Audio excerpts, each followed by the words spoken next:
Hello everyone, this is Blake, WorksDB71, back to do another quick, well maybe it won't be so quick, but I think it'll be quick, shout out to Rodger Coleman again. The last video I praised Rodger for what he's adding to the vinyl community, and now I'm praising him again for some VCLT that I got from Rodger. So, you may or may not know, Rodger is a musician himself, piano player,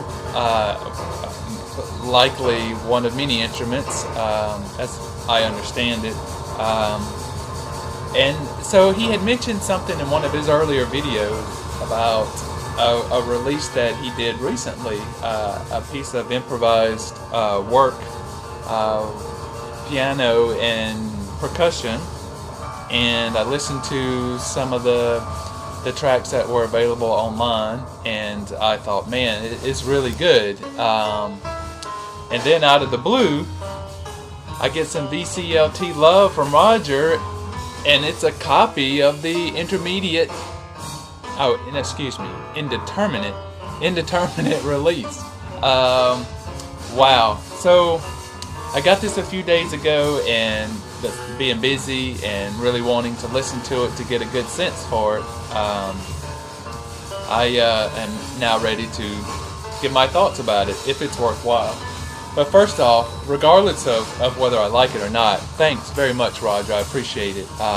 Again, it's always great to get some vinyl community love train action, especially when it starts hitting the sweet spot that you may be in at the moment, in which improvised music is very quickly becoming a focus of mine right now. So, outstanding job. Man, I don't even know where to begin from here, because I can't say that I have, experienced ears with improvised music, but I listen very closely, and of the material that I've been listening to, up to now, and I've been listening to Derek Bailey and Anthony Braxton and the Art Ensemble of Chicago, Charles Lloyd, Charles Gale. Is that right? Yeah, Charles Gale. I thought that sounded right. Kind of odd. In a lot of the new No Business releases. So I've gotten a pretty good sense for improvised music that's well done, and I've learned to pick out areas in improvised work where I think, okay, yeah, they've got it now, and I think you and your percussion drummer Sam, let me get his last name, Sam Byrd, do an outstanding job. Come on, focus. Sam Byrd, yeah. So, packaging, outstanding packaging. Man, professional. This is top notch all the way. It absolutely does not look DIY at all. Very, very good quality. The photos are outstanding and interesting in and of themselves.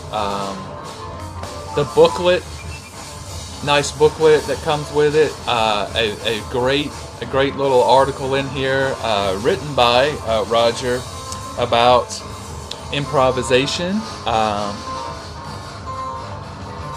Man, I'm not getting good focusing in here today. Composition versus improvisation is the name of the article, and some great references in here too. Some I didn't even know about, and I'm going to have to go dig them up. Again, let me take this autofocus off since it's not doing a good job here. There we go. So the bibliography there is really, really good. So, great booklet. Of course, comes with a digital download, got a promo sheet that goes along with it, gives some good background of the musicians, and then also a nice letter from Rodger himself to me, which I really appreciate. So the music, three tracks, Indeterminate number 1, number 2, number 3. I've got to assume that they are presented on the recording in the order that they happen. And the reason why I make that point is the third track that we're listening to now, I think is the one that I respond to the most, because it feels like the nervous jitters out of this performance that just came out of nowhere, apparently, for Rodger and Sam, since they hadn't performed together, especially in this way, in a long time. Seems like you guys really were on the same bandwidth, and you've come together. And another thing I like about this particular recording is the piano work tends to come back to some simple melodies that 5, 6, 7, 8 note melodies that sound like something you may know, and then all of a sudden Rodger squashes them back down, like not letting them out of the box, right? Get back down, and then kills them with some improvised chaos there. So I listen to this piece and get smiles on my head all the time, because occasionally out of this you'll hear some notes, nursery rhyme like, or a little tune or something like that. You'll hear it here.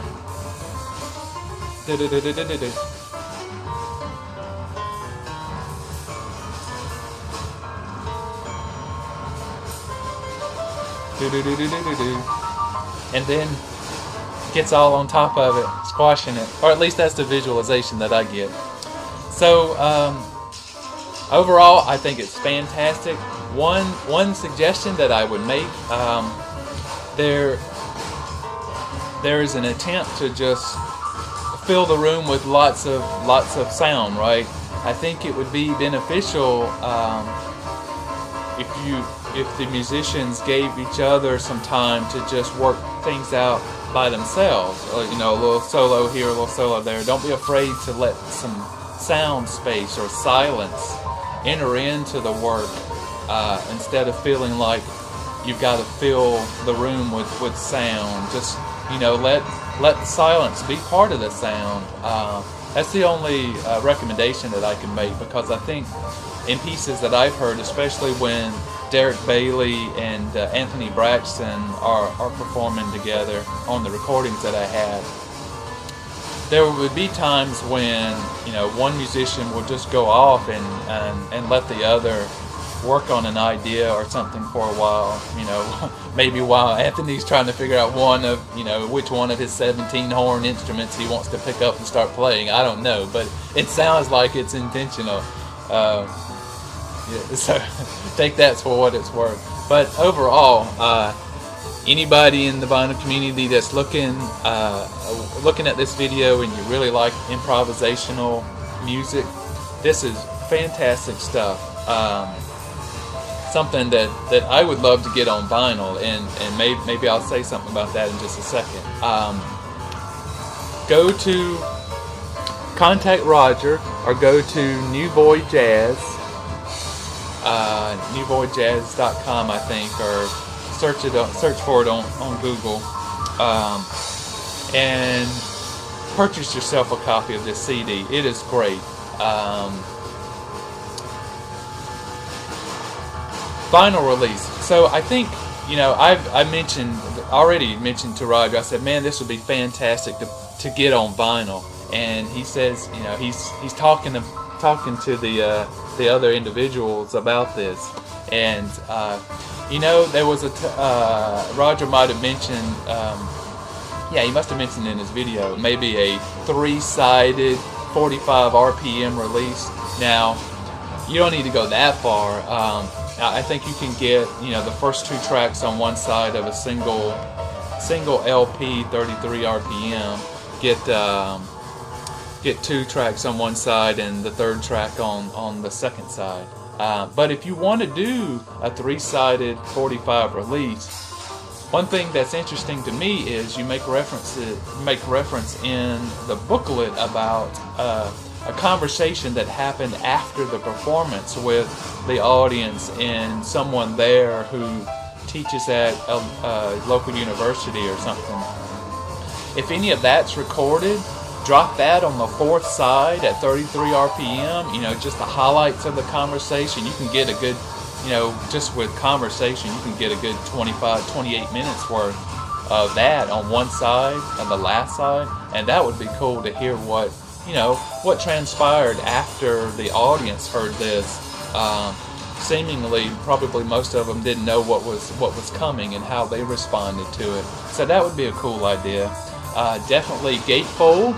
I think you need to keep these images here. I love them both. This could be one side of the gatefold, and this could be the other side of the inside, and then stick that on the back with this information right here in the white area on the back. Oh man, I think that'd be great. Of course, you have to include a large size version of this booklet, or maybe not. I think the article needs to be in there in some way, but that's wishful thinking. But yes, Rodger, thank you very much. Very good stuff. I really like it. I think both you and Sam knocked this one completely out of the ballpark. Yeah, it's a good way to end the video. You did great, and I would love to hear more of this. So if you've got more recordings of you and Sam knocking some of this out in rehearsals or something, that would be cool to hear. So anyway, thanks again, Rodger, and for those of you out there again in the VC that like improvisational music, this is really good stuff. Highly recommended, and I'll be back sometime soon. So have a good day, everyone. Bye bye. Thanks again, Rodger.